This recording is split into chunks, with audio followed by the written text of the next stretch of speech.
what your day looks like in terms of habits and routine. How do you just keep yourself going? So I work a lot. Genuinely love what I get to do. So, it's still a learning process for me to figure out where I'll strike a balance. And so I am very busy. I work a lot.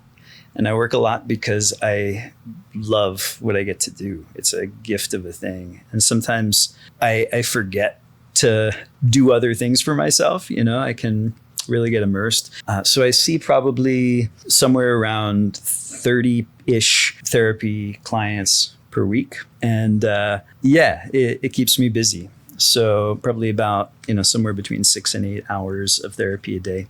Yeah. But the thing is, while I'm in those sessions, I don't feel tired. I don't feel burnt out. I'm thoroughly in it and happy to be there. I think where I recognize that it can catch up to me is like at the end of the day or the end of the week, where I realize, oh yeah, I need to eat. I need to sleep. But I'm finding that balance. The things that help me get some balance.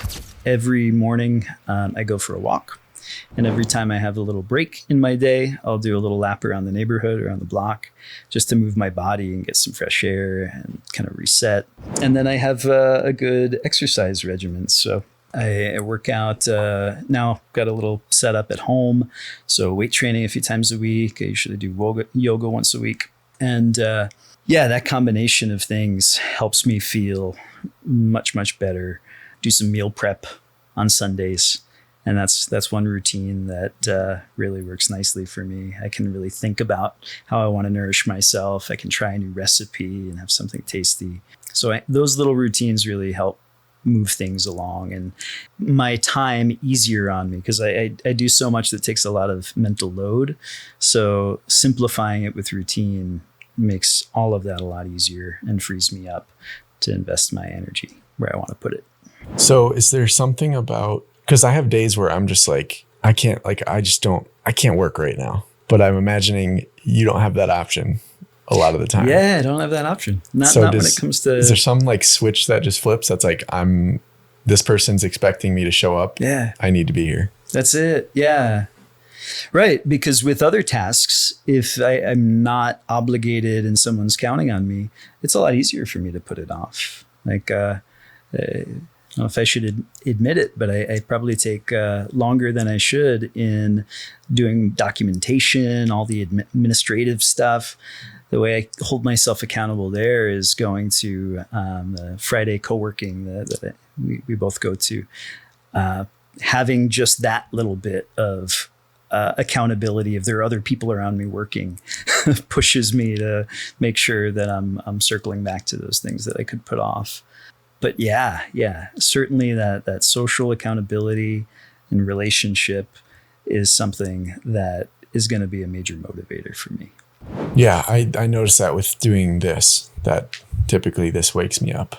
Yeah. It's like, it's not even that because I can't put it off. When I schedule something with someone else, I'm going to be there, but it also wakes me up. Yeah. And like it invigorates me a little bit, just knowing I got to be here right now. Yeah.